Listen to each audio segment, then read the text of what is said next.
The massive doors of the Galactic Military Academy opened with a sound like thunder rolling across mountains. The hall beyond was so huge that 3 Earth stadiums could fit inside it with room to spare alien warriors from 12 different star systems filled the space, and their voices created a noise that made the walls shake. Sergeant Kim Tae-ho stepped through those giant doors and felt like a mouse walking into a den of lions. His combat boots made small clicking sounds on the crystal floor, while around him, creatures that looked like living nightmares turned to stare. The human soldier was barely 6 feet tall, but some of the aliens around him stood twice that height with muscles that could crush steel and claws that could tear through tank armor. Behind Tae-ho walked Staff Sergeant Park Ji-woo, her face calm as still water, even though she knew every eye in that vast hall was watching them. Both humans wore their standard Earth military gear, which looked like children. Toys compared to the glowing energy weapons and shimmering force shields carried by their alien competitors. The first alien to notice them was Commander Vex of the Brutarian Empire. His body was like a mountain of living rock covered in scars from 1,000 battles. Each of his arms was thicker than a tree trunk, and his voice when he spoke sounded like boulders falling down a cliff. "Look what crawled out of some backwater mud ball," he said loud enough for half the hall to hear. Those tiny creatures think they can compete with real warriors. Laughter erupted from the alien crowd like an explosion. The sound was so loud that dust fell from the ceiling high above. The Brutarians slammed their massive fists together, making sounds like hammers hitting anvils. The Vorthak warriors clinked their steel skin with metallic fingers, creating music that sounded like swords clashing. Captain Zilla of the Nexari Syndicate slithered closer to get a better look at the humans. Her body was like a giant snake covered in scales that changed colors like an oil spill in sunlight. She moved without making any sound at all, which was somehow more frightening than all the noise the other aliens were making. "I heard their planet only recently learned how to leave their own solar system," she said in a voice like silk hiding razor blades. "They probably still fight wars by throwing rocks at each other." More laughter filled the air, and this time it was even louder. Some aliens pulled out recording devices that looked like floating crystals. They wanted to capture every moment of what they expected would be the most entertaining failure in military history. Admiral Corvin raised his 4 arms for silence. The Zentarian commander stood at the center of the hall on a platform that put him above everyone else. His blue skin was covered in patterns that moved like living tattoos, and each of his 4 eyes looked in a different direction at the same time. "The rules of our competition remain the same as they have been for 300 years, he announced. His voice echoed through the hall without needing any amplification. 6 trials will test everything that makes a true warrior: combat skill, tactical thinking, survival instincts, ability to use new technology, leadership when everything goes wrong, and the pure fighting spirit that separates predators from prey." Tae-ho felt a chill run down his spine as he listened. The admiral continued speaking, but his words felt like a judge reading a death sentence. "The winning team will earn their species a permanent seat on the Galactic Defense Council," Corvin said. "They will gain access to military technology that can protect entire star systems and weapons that can crack planets in half. For the losing teams, there is only the long journey home to explain their failure." The Vorthak delegation began stomping their feet in unison. The sound was like an earthquake and made the floor vibrate so hard that small pieces of crystal broke off from decorative pillars. Their leader was a female warrior named General Kayla, whose steel skin was polished to mirror brightness.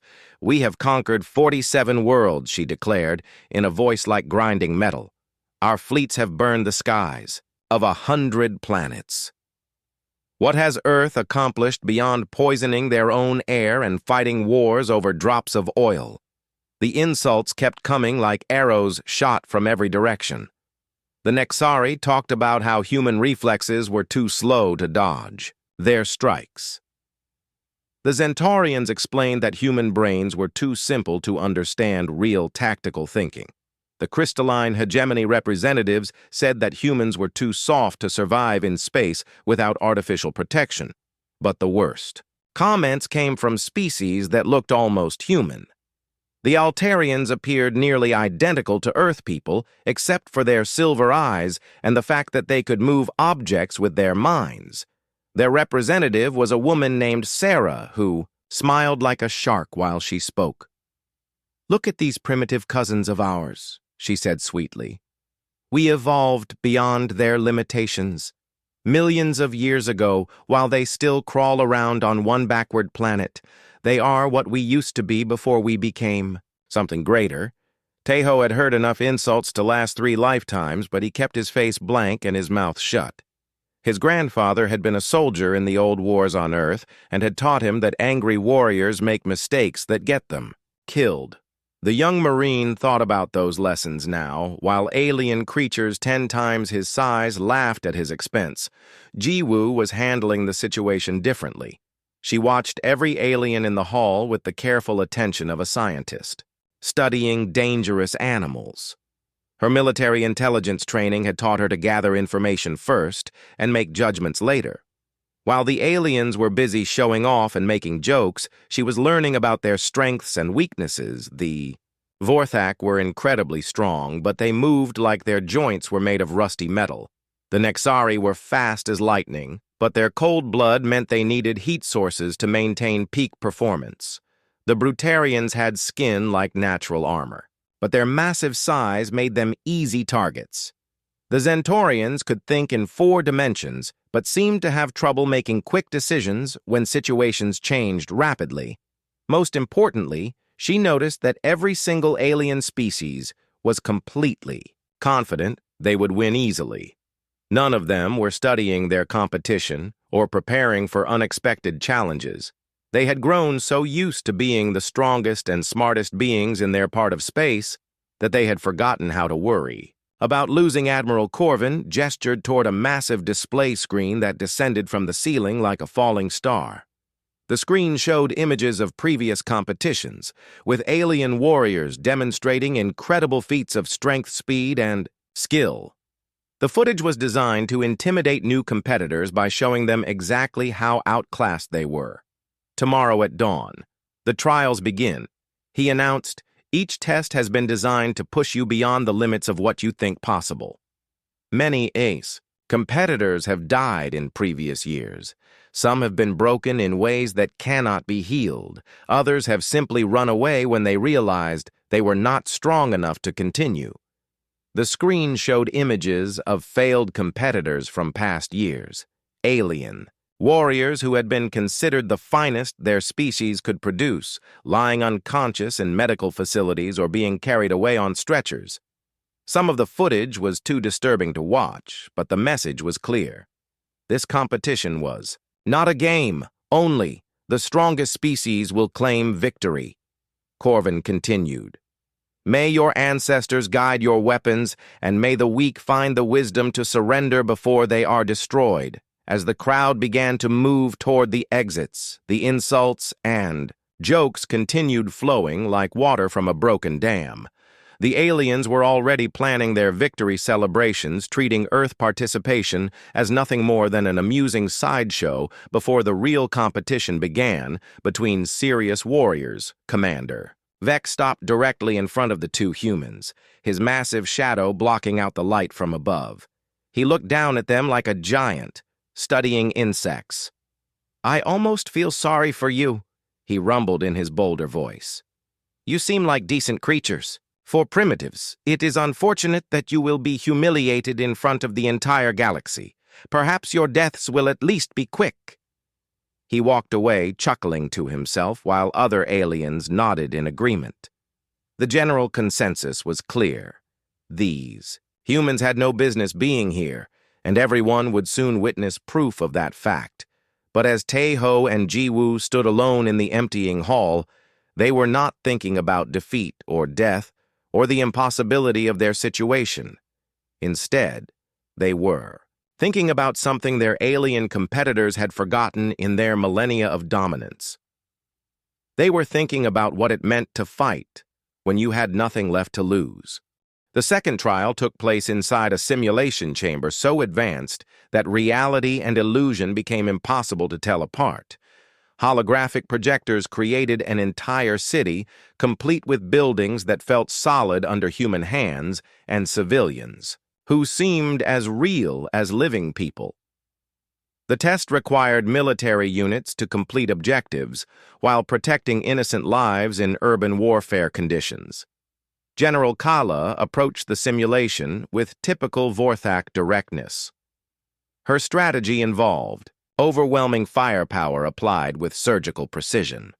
Her team advanced through the holographic city like a steel battering ram smashing through enemy positions while treating civilian casualties as acceptable losses in pursuit of military victory. Their massive weapons reduced enemy strongholds to smoking rubble in minutes.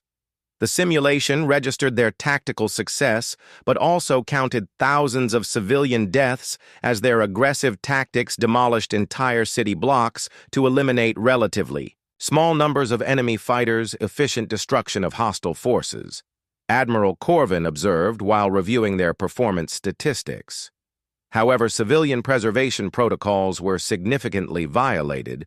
The Zentaurian team demonstrated their species' legendary analytical capabilities using four-dimensional thinking to coordinate complex battle plans.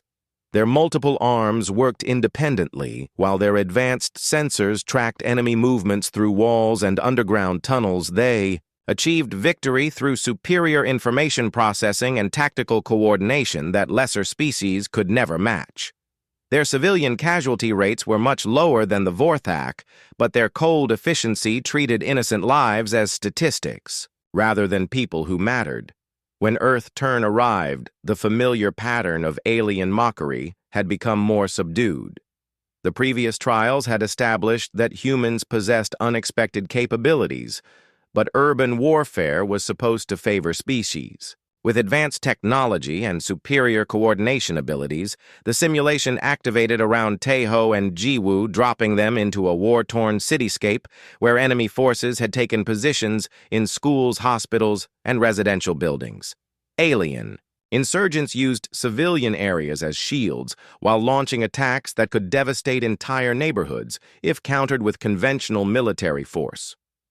What happened next shocked every observer watching the trial. Instead of immediately attacking enemy positions, the humans began evacuating civilians first. Taeho moved through residential areas using his urban warfare training to identify safe routes, while Jiwoo established communication networks with local resistance groups. They were treating the holographic civilians not as obstacles to work around, but as real people whose lives had value equal to their military objectives. This approach seemed inefficient to alien observers who were accustomed to prioritizing mission success over humanitarian concerns. "This is foolish," General Kayla rumbled from her observation position. "They waste precious time on meaningless projections instead of eliminating threats." But Admiral Corvin watched with growing fascination as the human strategy began producing unexpected results. Every family they evacuated became a source of intelligence about enemy positions. Every grateful civilian provided information that no advanced sensor could have detected. Jiwoo military intelligence background proved invaluable as she processed data from multiple civilian sources, building a comprehensive picture of enemy operations. The local population began actively supporting human forces instead of simply trying to survive the battle. Taeho used his engineering knowledge to identify structural weaknesses in enemy-occupied buildings, planning surgical strikes that would neutralize threats without bringing down entire structures. His approach preserved infrastructure while eliminating military targets with precision that amazed alien observers. "They are not fighting a battle," Admiral Corvin realized aloud. "They are winning hearts and minds simultaneously."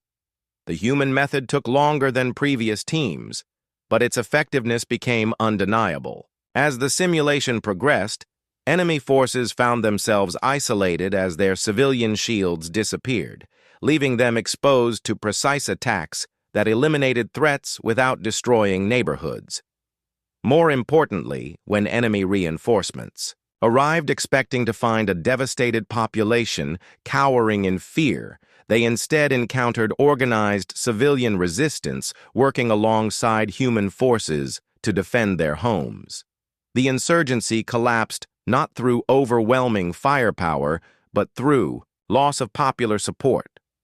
Local resistance fighters began sharing real-time intelligence and even participating in combat operations. The holographic population celebrated their liberation instead of fleeing from their protectors. The entire dynamic of urban warfare had been transformed through human understanding of how military success and humanitarian values could work together. The simulation ended with enemy forces defeated, civilian casualties minimized, and local infrastructure largely intact. But the most important result was something that could not be measured in statistics. The population was actively grateful to their liberators instead of traumatized by the experience. Silence filled the observation chamber as alien representatives struggled to process what they had witnessed. While other species had demonstrated military superiority, humans had shown something completely different: the ability to fight wars while preserving the peace that should follow.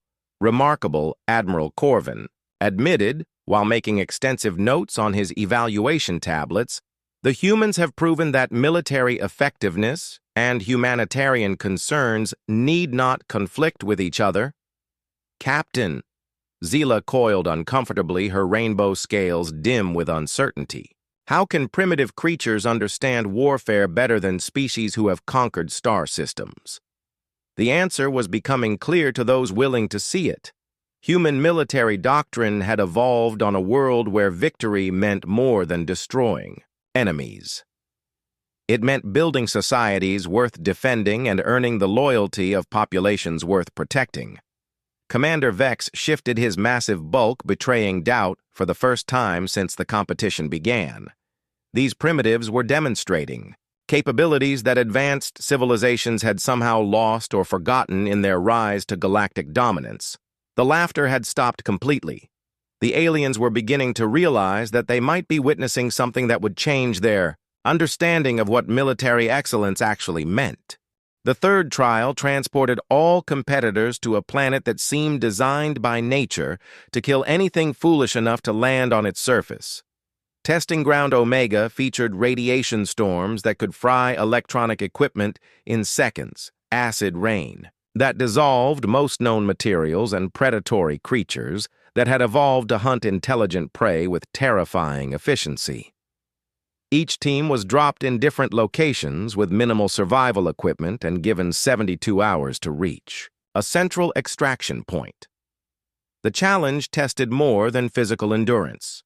It measured mental resilience under conditions that had broken experienced warriors from the most advanced civilizations in the galaxy. General Kala and her Vorthak partner relied on their natural durability to survive environmental hazards that would have killed softer species immediately. Their steel-like skin protected them from acid rain, while their incredible strength allowed them to fight off predators through brute force alone. But even Vorthak endurance had limits. The planet's apex predators were crystalline hunters that moved through solid rock like fish swimming through water. They struck with surgical precision, targeting weak points that even Vorthak armor could not protect. The Steel Warriors found themselves constantly fighting for survival. The Nexari team used their speed and natural camouflage to avoid most dangers. Their serpentine bodies could flow through terrain that would challenge other species, while their cold-blooded metabolism allowed them to conserve energy during extreme conditions. However, their reptilian physiology struggled with the planet's temperature fluctuations that could shift from freezing to molten within hours. They were forced to seek shelter frequently, losing precious time, while their bodies adjusted to hostile climate changes. When Earth turn came, alien observers expected to see human remains within the first few hours. These fragile creatures, with their soft skin and basic equipment, seemed impossibly vulnerable to environmental conditions that challenged species with natural armor and advanced technology. Their biological systems cannot survive the first radiation storm, a Centaurian. Representative predicted confidently, "We will be recovering corpses before nightfall." Taeho and Jiwoo started their survival trial by doing something that no other team had attempted. They spent their first hour studying the environment instead of rushing toward their objective. While alien competitors raced through hostile terrain, the humans collected soil samples, tested water sources, and observed local wildlife behavior. "They are wasting valuable time," Captain Zila observed dismissively. Primitive minds cannot comprehend the urgency of their situation. But Admiral Corvin noticed something different in the human approach. Their equipment might have been basic compared to alien technology, but their methodology was systematic. They were not just trying to survive the planet. They were learning to work with it, Jiwoo. Scientific background proved invaluable as she identified edible plants and safe water sources that other teams had overlooked completely. Her chemistry knowledge allowed her to create makeshift protection against acid rain using materials found in cave systems. Taeho mountain warfare experience translated surprisingly well to alien terrain. He found shelter locations that provided protection from multiple environmental threats while offering strategic advantages against potential predators. His ability to read landscape features helped them avoid areas where crystalline hunters were most active, but their real breakthrough came when they encountered their first major threat, a pack of six-legged predators with electromagnetic sensing abilities that made conventional hiding tactics useless. These creatures had razor-sharp claws and pack-hunting intelligence that had killed dozens of previous survey teams. Instead of fighting or fleeing, the humans did something that violated every expectation about survival in hostile environments. They attempted communication. Through careful observation, Jiwoo had noticed that these creatures displayed complex social behaviors similar to Earth pack animals. Rather than treating them as mindless monsters, she and Taeho approached them as potentially intelligent beings, worthy of respect. Using food sharing and non-threatening body language, they established basic communication with the pack leader. The creatures were initially suspicious, but became curious about these strange, soft-skinned visitors who offered gifts instead of violence. Impossible breathed Commander Vex as he watched, monitoring. "Feeds. Those predators have eliminated entire military units. How are the humans still breathing?" The answer lay in human evolutionary history. While other species had developed overwhelming physical advantages or advanced technology, humans had survived through persistence, hunting, cooperation, and social intelligence. These same traits now served them on an alien world. The predator pack began following the humans, initially attracted by their unusual behavior, but gradually developing something resembling friendship. The creatures started actively protecting their new allies from environmental threats, including the crystalline hunters that had proven so dangerous. When radiation storms struck the humans, sheltered in caves alongside their alien companions, sharing body heat and resources while weathering conditions that would have killed them individually.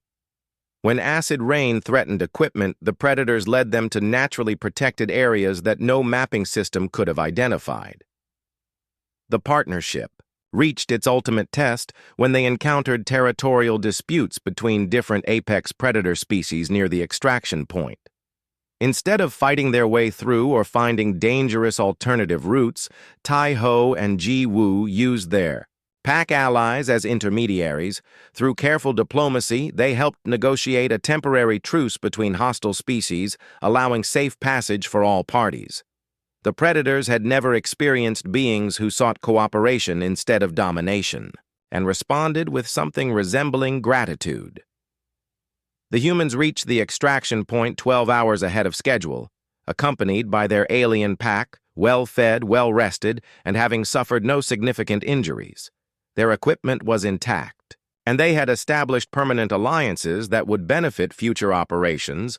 On the planet, other teams arrived hours later, battered, exhausted, and carrying wounded members. The contrast was impossible to ignore. Advanced species had tried to conquer a hostile world through superior technology or natural advantages, while humans had succeeded by becoming part of its ecosystem. This changes our understanding of survival protocols. Admiral Corvin admitted quietly, "They did not just endure, they adapted and thrived." The implications were staggering. Humans had demonstrated that intelligence, cooperation, and respect for other life forms could overcome advantages that seemed insurmountable. Species that had dominated the galaxy through strength or technology were witnessing something they had forgotten was possible. True mastery of hostile environments came not through conquest, but through understanding. The fourth trial tested technological adaptation by presenting each team with captured equipment from an unknown hostile civilization. The alien devices were deliberately chosen to be incompatible with existing knowledge requiring competitors, to demonstrate pure problem-solving ability under intense time pressure. The technology appeared to be some form of energy manipulation system covered in symbols that resembled no known language and constructed from materials that seemed to violate basic laws of physics. The devices hummed with power that felt dangerous even when inactive. The Zentaurian team approached the challenge with their species' legendary analytical capabilities, systematically disassembling components while their four arms worked independently to catalog every detail. Their multidimensional thinking allowed them to visualize complex relationships between parts that other species could not comprehend. They made steady progress, understanding theoretical principles behind the alien technology, but their approach was slow and methodical. Each discovery required extensive analysis before moving to the next step. Their perfectionist nature made them reluctant to test anything until they fully understood it. Brutarian team used their massive strength to manipulate components that would have been impossible for other species to handle. They forced the technology to respond through trial and error, testing thousands of combinations with the patience of mountains wearing down stone. Their brute force approach eventually yielded results, but their methods were dangerous. Several times they nearly triggered energy releases that could have destroyed the testing facility. Their success came through persistence rather than understanding. The Nexari relied on their lightning-fast reflexes to test configuration combinations at incredible speed. Their serpentine forms allowed them to interact with multiple components simultaneously, while their quick thinking compensated for lack of deep technical knowledge. They achieved partial functionality through rapid experimentation, but their solutions were unstable. The technology worked intermittently and required constant adjustment to maintain even basic operations. Their speed could not replace systematic understanding. When Earth Turn arrived, alien observers had learned to pay attention, despite their continued belief that humans lacked the advanced knowledge necessary for technological adaptation. The previous trials had established unexpected human capabilities, but reverse engineering alien technology seemed beyond primitive capabilities. T-Ho and Ji-Woo examined the equipment with the same methodical approach they had demonstrated. Throughout the competition, instead of immediately attempting to manipulate the devices, they spent time making detailed drawings and notes. "They are sketching pictures like children," Captain Zila observed with returning confidence. "They're primitive. Minds cannot grasp principles that require advanced education to understand." But Admiral Corvin recognized something deeper in the human methodology. While other species focused on the technology itself, humans were studying the thinking behind the technology. Their drawings documented not just physical components, but logical relationships and functional purposes. Ji-Woo's breakthrough came when she realized that the alien symbols were not linguistic, but mathematical. The markings described energy, state relationships using principles that transcended language barriers. Her physics background allowed her to recognize patterns that more advanced species had missed. Meanwhile, Taeho applied practical engineering principles to understand how theoretical concepts had been implemented in physical form. His experience building functional systems from limited resources helped him identify essential components and eliminate unnecessary complexity. Their collaboration proved more effective than individual genius Jiwoo provided theoretical understanding, while Tai-Ho contributed practical implementation knowledge. Together, they began modifying the alien technology not by copying its original function, but by adapting its principles to serve human requirements. They are not reverse engineering. Admiral Corvin realized with growing amazement, they are improving the original design. The human modifications were elegant in their simplicity, instead of replicating the alien civilizations. Energy manipulation methods exactly, they adapted underlying principles to work with human technological understanding. Their final product was more efficient than the original because it eliminated unnecessary complications. When testing time arrived, other teams demonstrated their alien weapons with varying degrees of success. The Zentaurians achieved full functionality, but required precise calibration. The Brutarians created working but unstable versions. The Nexari managed partial success, with limited applications. The human device worked perfectly on the first attempt, demonstrating complete understanding of alien principles and actual improvement over original technology. More importantly, their documentation was so thorough that other species could replicate their success by following human procedures. How Commander Vex demanded his massive frame trembling with confusion. Your civilization is thousands of years behind ours. This should be impossible, Tay. The final two trials would determine not just the competition winner, but potentially reshape galactic military doctrine forever. The fifth trial tested leadership under pressure by placing each team in command of mixed alien units during a complex, multi-front battle simulation. Success required not just tactical brilliance but the ability to earn respect and coordinate effectively with species from different military traditions. Each human was assigned troops from 4 different alien species, including warriors from civilizations that had been openly mocking Earth throughout the competition. The simulation presented a scenario where conventional command structures had broken down, requiring field leadership to organize desperate defense against overwhelming enemy forces. Commander Vex took charge of his mixed unit with typical Brutarian aggression, issuing orders through intimidation and expecting immediate compliance based on his physical dominance. His strategy relied on overwhelming force delivered through rigid hierarchical control, which worked initially, but began breaking down when subordinate units encountered unexpected situations requiring independent decision-making.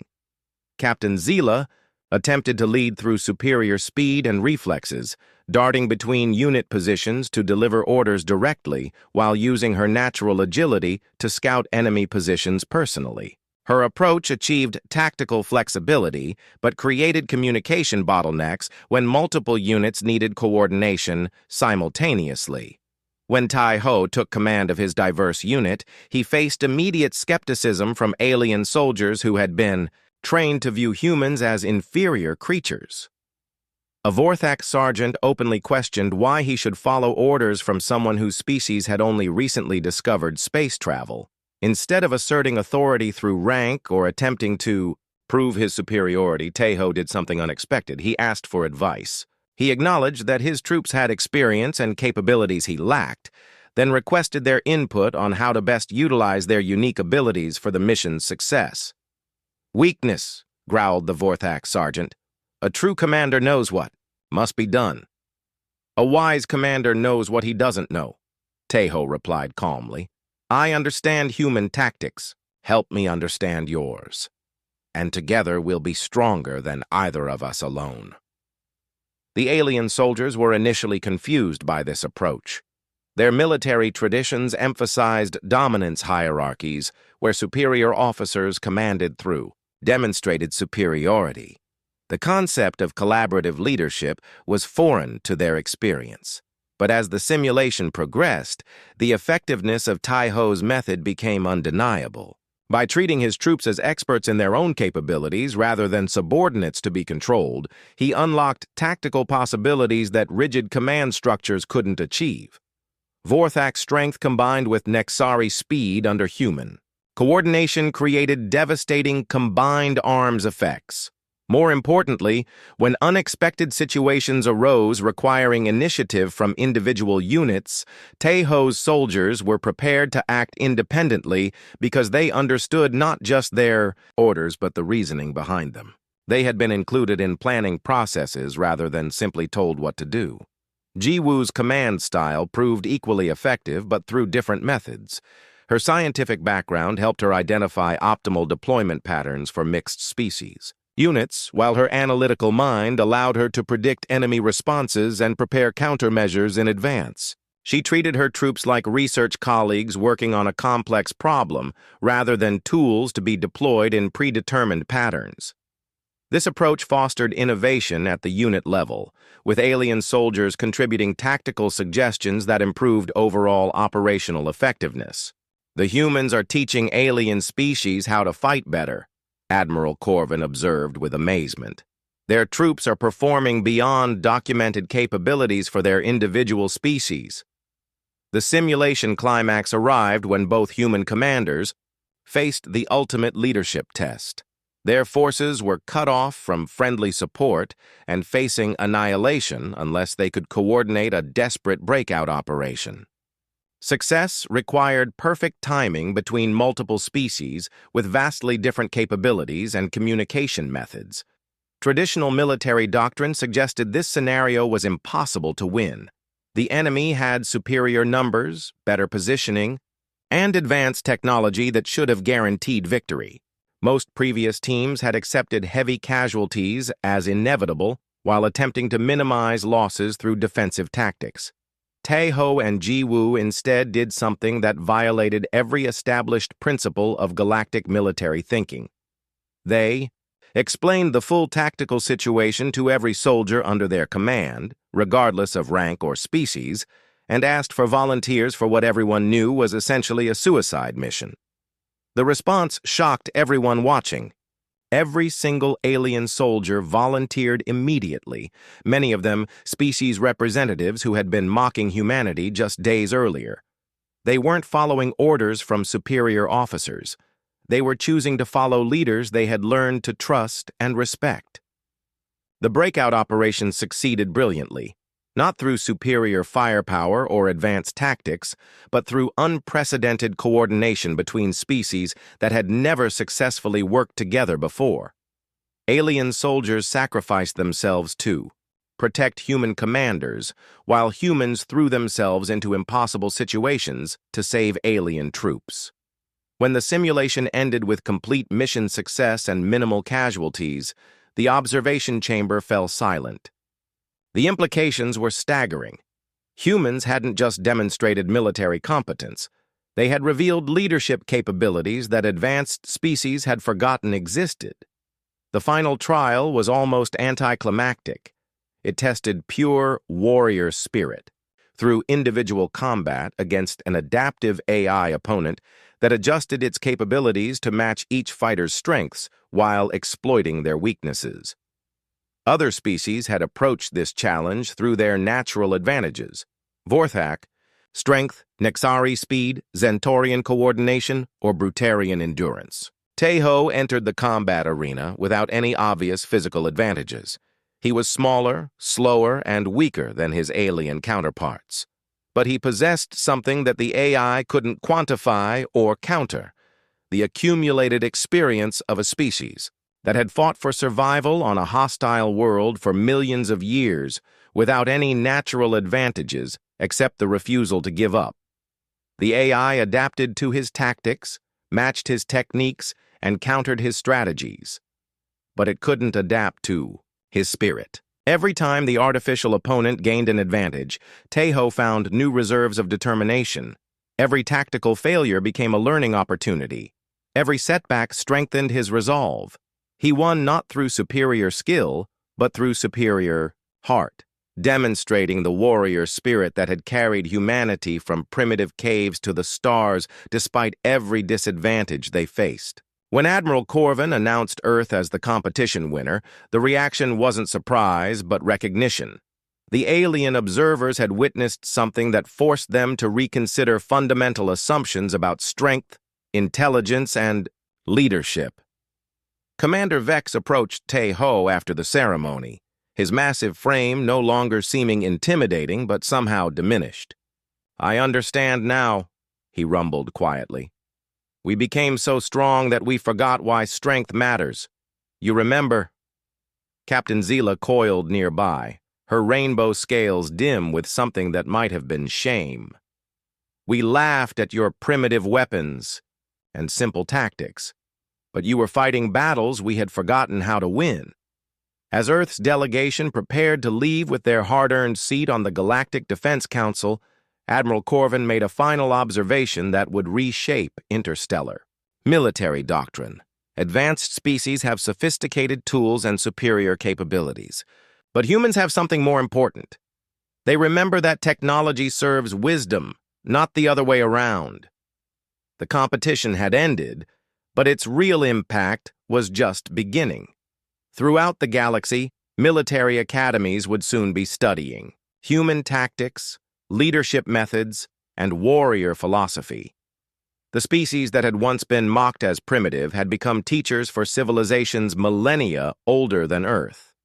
They had earned more than respect. They had earned their place among the stars.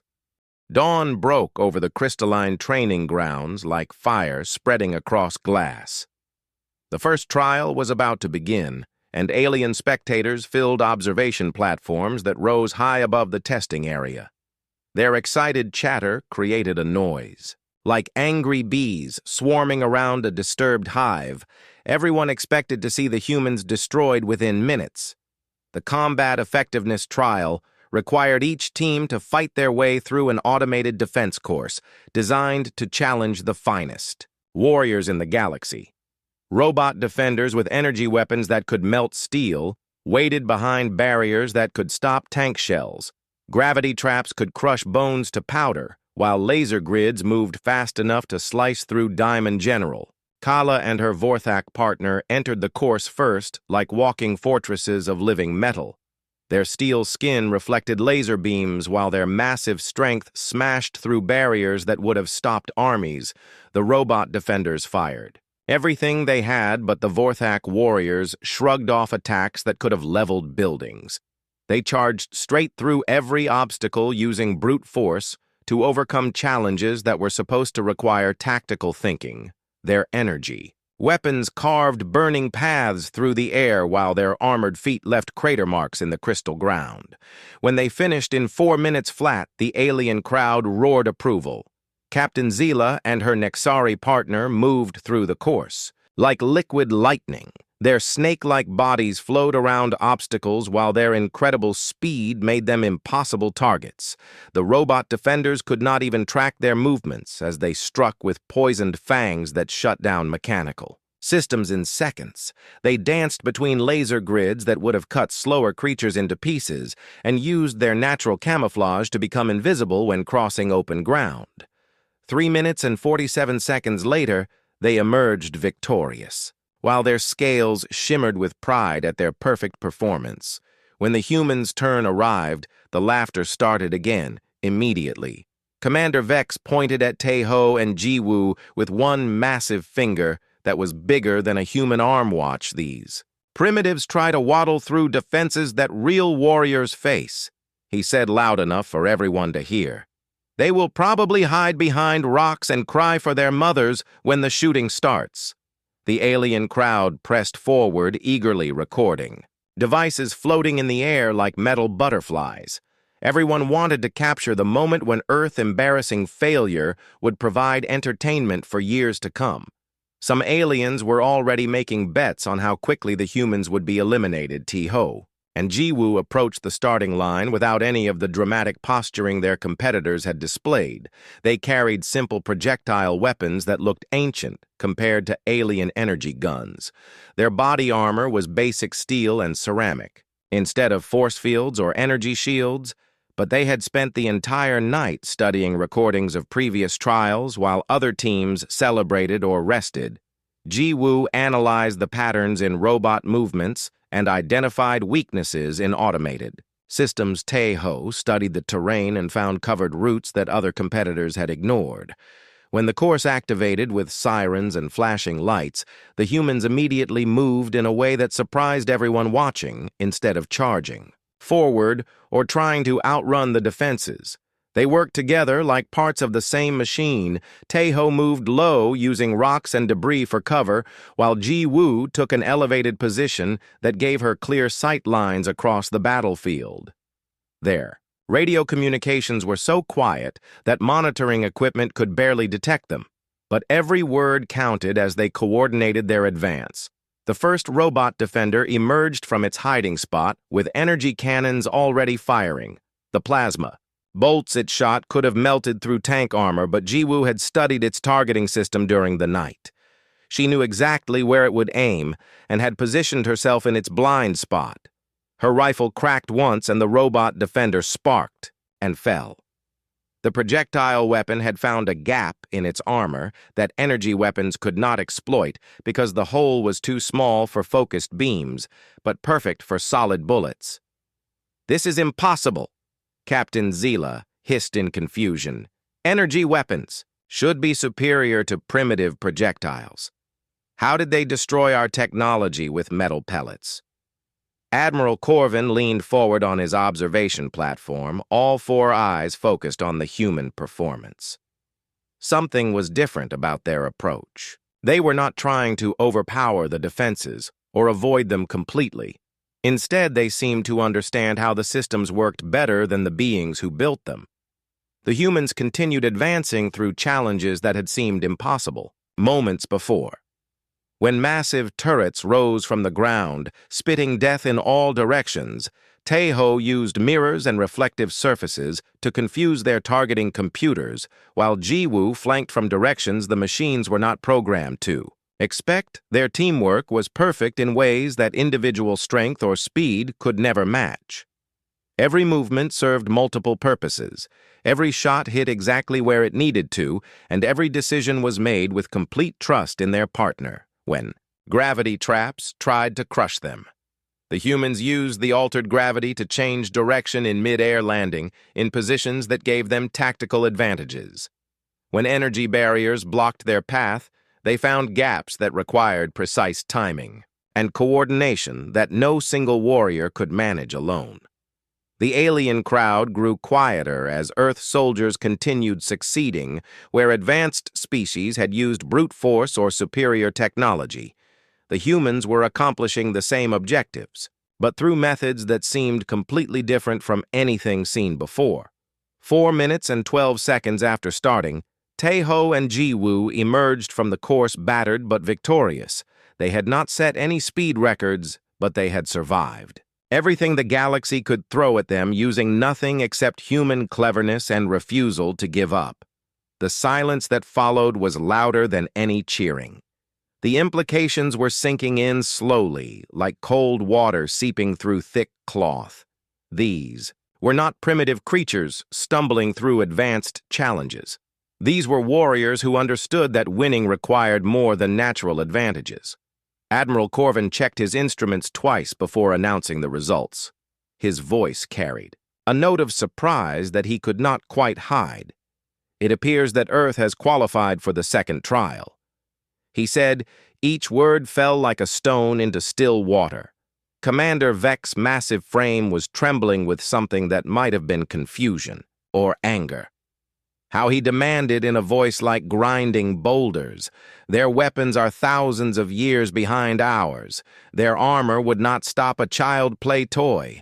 How did they succeed where others have failed?" Tae-ho looked up at the towering alien warrior, with eyes that showed no fear or boasting, just the calm confidence of someone who had done exactly what he came to do. "We may not be the strongest or fastest," he said quietly, "but we know how to learn." The words hit the alien observers like physical blows. Many advanced species had become so comfortable with their superiority that they had forgotten the most important skill in the universe, the ability to adapt and overcome new challenges through intelligence instead of relying on advantages they were born with. The competition had just become something none of them expected. It was no longer about proving human weakness. It was about questioning whether advancement meant the same thing as wisdom.